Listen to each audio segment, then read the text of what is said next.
Welcome to a brand new episode of To Be Discussed. And for the last episode of the year, we have two special guests with us today. And it's Christian and Philipp, the two co-founders and CEOs of BRYCK. So thanks a lot. It's great to have you on the show with us today. And of course, for the last episode, we want to take a look back at wrap up the year, have a look at what happened this year at BRYCK, and also, of course, look ahead what we can expect at BRYCK for the next year. And to warm up a little bit, let's start with a little game. So, Christian, you're first. What is your headline for this year with BRYCK? Yeah, thank you for having me and us. Obviously, it's not an easy question because it's the first full year actually at BRYCK. We exist for operationally for 1.5 years only, so therefore it's the first full year. And to me, it was pretty much the year of corporations. That what I would like to highlight, because when we started, we didn't really know what to do, and we just started out and see what we could do actually. And the last year was pretty much the first year when we really operated in a professional way, and we managed to cooperate with lots of different players, partners, and so on. And to me, it was pretty much under this headline actually.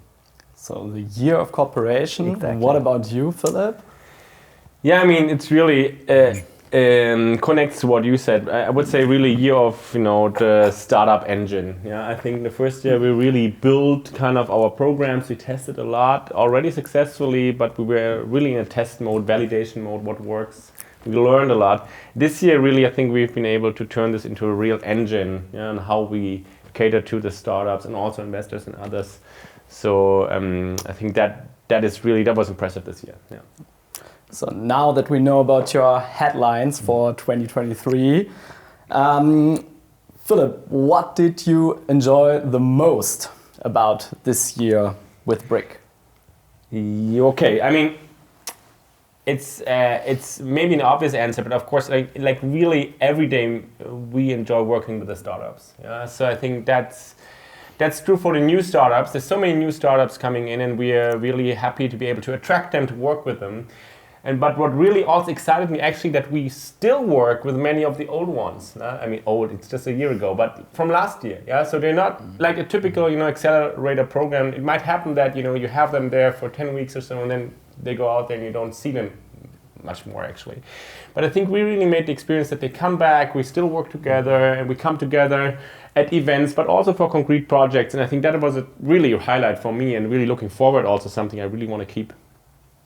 Wonderful.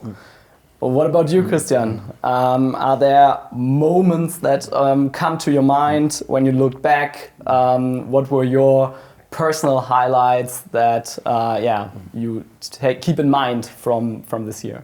Yeah, actually it was for me, apart from what you said, the events we made actually, because we were able to gather a lot of people here in Essen.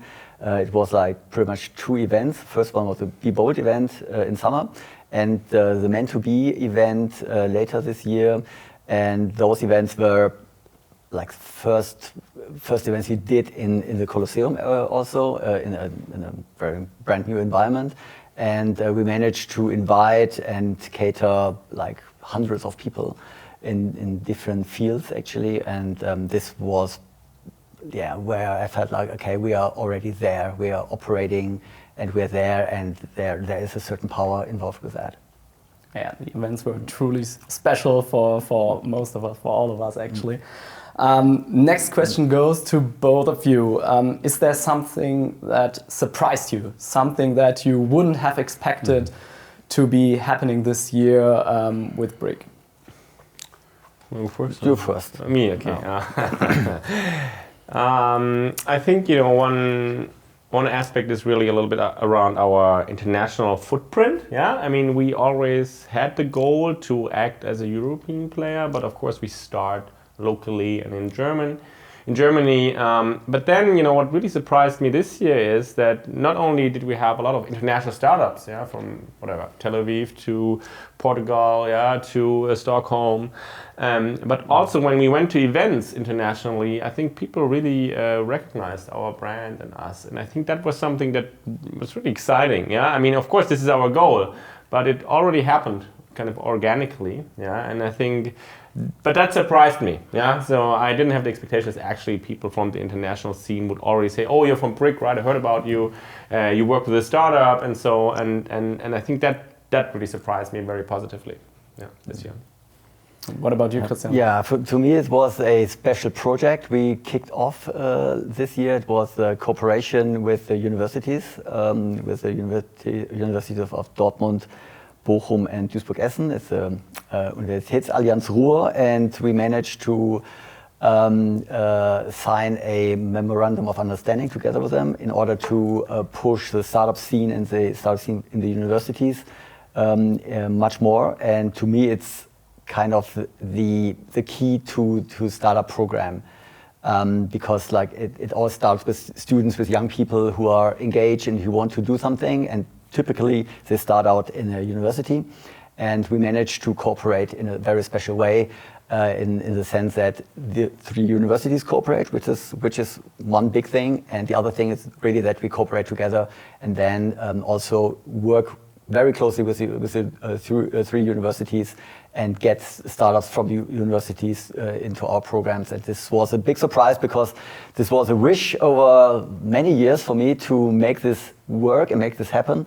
And there are so many obstacles also from a mindset and the political space that it's not an easy one to make this happen. And I'm surprised and positively surprised that we managed to come to an agreement.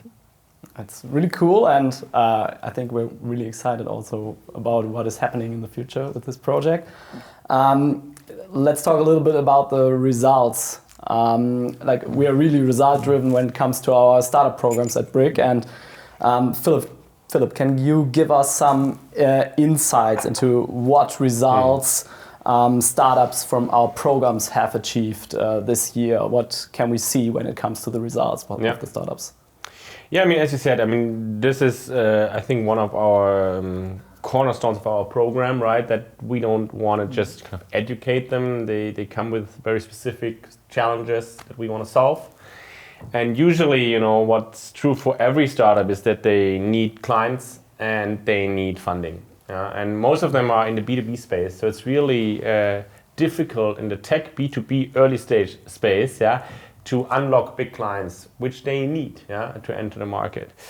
And the other one was funding. So I think, talking just about those 2, there's many others, but those are the ones everyone has, basically.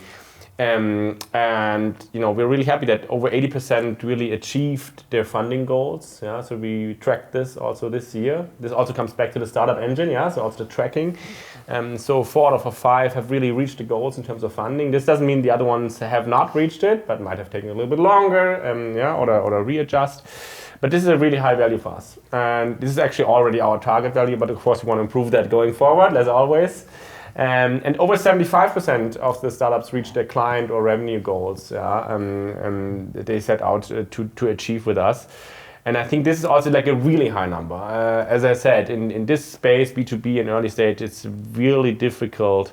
And we can really bring there our network power, not only locally, but especially also locally to the big corporate players that we cooperate with. You talked about cooperation. So activating our network to unlock this client potential.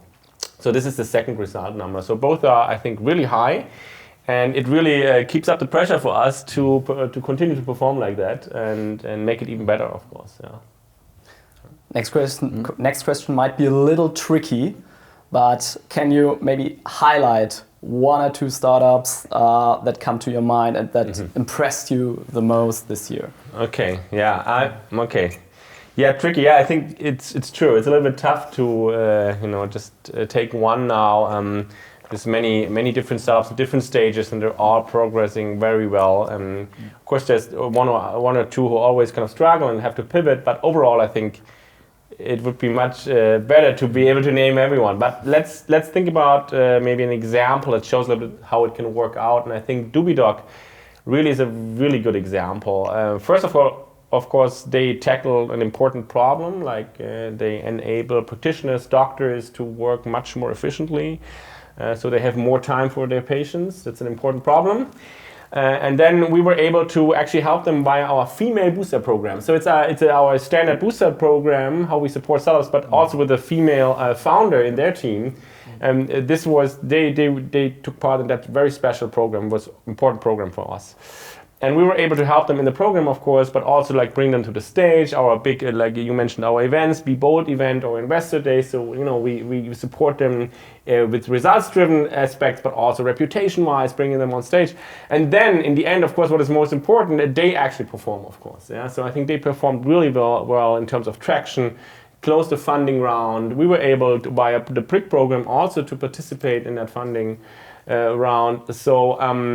So I think everything kind of came together with that startup. So this is just one example, of course, but I think it's great to have an example. It's a good question to kind of be able to visualize it a little bit. But again, you know, there have been many other cases where this also kind of similarly worked. But DubiDoc, I think, to name one, is a good example for sure. Really cool. Now that we reach the end of the year, I mean, like it's getting cold outside. It's getting darker. Sometimes it also snows heavily here in Germany. So it's time for things that warm our hearts and souls a little bit. So we have highlighted some of these stories also on our LinkedIn channel during the past weeks.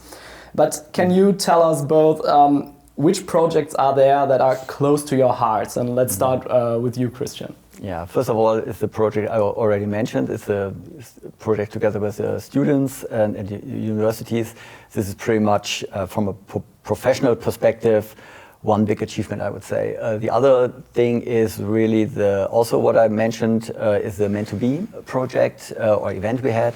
It's dedicated to migrant founders, and this is, I think, a very important topic to highlight, because we have, especially in this area of Germany, we have so many younger people in the third generation and coming from abroad to the Ruhrgebiet, and they are full of energy and they want to start something, and we provided some sort of platform and bringing them together from very different fields and cultures and so on. And this was really nice to see how they work together, how the event was concepted and so on. So therefore it was very different to many other events we made, because like it was such a broad event in a way.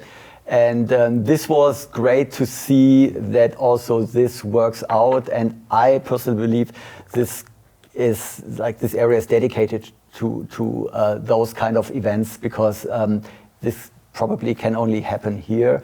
And the energy was great to experience. And therefore, from an emotional standpoint, this was pretty much the event that touched me most.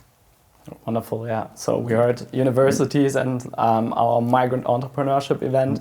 What about you, Philip? What are the projects that reached your heart? Similar to Christian, actually. I mean, I would agree that the Meant to Be event was really a big highlight. I think, to be honest, I think the other really important part that we should also mention, because it really emotionally is very important for us, is really actually team events that we have. Like the vacation we had in Belgium, where we came together like in a castle setting, little castle setting, and really had I think, again, a very good experience, because we have so many projects out there and we support founders and we have external mentors. So we kind of spread out, of course, in our work. So, so if I think about what was emotionally important, I think this moment was also really important to come together again as a team, and feel kind of the team love, And this also energizes us always from new, yeah, and really to be able to, hey, cool people to work with. Everyone wants to drive something forward, yeah, but also everyone understands kind of that we're human beings, yeah, and in our startup world there's many uncertainties, many things change, yeah. So I think that was a moment that was really a highlight just 2 months ago, I think, approximately. And yeah, maybe in a combination, yeah, the great emotional events we have out there in the market, but and also internally, it kind of makes the magic happen. Great. Okay, so thanks for sharing these and warming our hearts and souls a little bit. Now let's take a look into the future. We talked a lot about the year that is coming to an end now, but we also want to know what is happening in 2024. So tell us, what can we expect from BRYCK next year, and what can startups look forward to with BRYCK in the next year? Mm-hmm. I mean, I can start, yeah. I think, usually, I guess this is a question where you bring up kind of the big new topics, but to be honest, really, I think we want to continue doing a lot of what we already did this year, because I really think it worked out. We talked about the results. We talked about the engine topic, let's put it that way. So we think, we built it now and we ran it, and we want to really continue running it, and of course improving it. I mean, there's a question around that. I think we do have some focus areas that were already touched upon also by Christian, really the focus on, okay, let's now really build this university cooperation, right? Really kind of come up with new kind of programs. So not only startups approach us, but students who want to become founders or are just about kind of to become founders, to really give them a platform. There are already really very good platforms at the universities, but we are in a phase after that, basically, yeah, where it really comes into the free market and funding rounds and so on. So, and also to provide really a focused engine there, because there we don't have an engine yet. Yeah, this is just something we started, right? Yeah, so this is, I think, one important aspect that going forward. Yeah. Okay. So there's something you want to add that is like any news that what is happening next year at BRYCK that we can share? I believe next year is going to be also again a year of a certain uncertainty, like every year, because like there are so many things we plan that evolve, but also we are always prepared that something comes in from the sideline, and I look forward to those projects that I don't know yet. Actually, this is why I thought about like the European Championship, because there's probably also a phase that we don't know about, that it's gonna come into to our business model or whatever. So therefore, I'm really excited about this, because this is also something I love about BRYCK, that we're always able to adjust things and feel like, okay, well, there's a new project coming up, let's tackle this. So therefore, I think we do have a plan for sure. I mean, we want to stabilize everything, want to also work together in a very, very, very good and healthy way with our shareholder, with the RG Stiftung. This is also something we want to evolve, and this is our foundation. And apart from that is able to be planned. I think there will be many things we don't think about right now, and let's tackle those things also, because we're very open-minded, and I'm looking really forward to things I don't know yet. Wonderful. So for the last, it's not really a question, but now this is your chance. Is there anything else that you would like to share with us, or that you would like to address to our community, for example? Then this is your chance, and the word is yours. You start. I have to think about it. I don't know. Okay. Yeah. Well, I think we can just invite again, to join us to use the engine that we are kind of running at the moment, that we are also able to further build and join a community. Let's build something great together again. Yeah. Come up with ideas. We are always also looking for support, of course, mentors and other support. And also we are open, what you mentioned, I think, open for changes, whatever comes up. So we're an agile team. On the other hand, we have our running engine, and we hope that this means people want to work even more together, also together with us. and so we can push more founders, startups into the market and make them like more successful. Yeah, I think that's an invitation. Yeah. So Christian, is there anything left that you would like to address to our community? Then this is your chance. Yeah. All right. Yeah, I think most importantly, I would also like to thank our partners, sponsors, investors, team members, whoever like helps us to be successful. I think this is a moment, especially at the end of this year, the year of cooperation. I think without our partners, it couldn't have been possible. So therefore, a big thank you to everyone who is connected to us, who supported us, and who helped us to walk on this way. So thanks.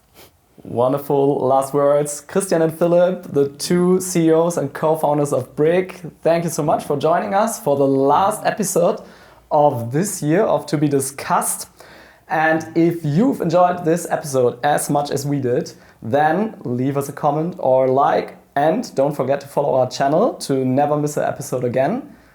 Happy holidays and see you in 2024.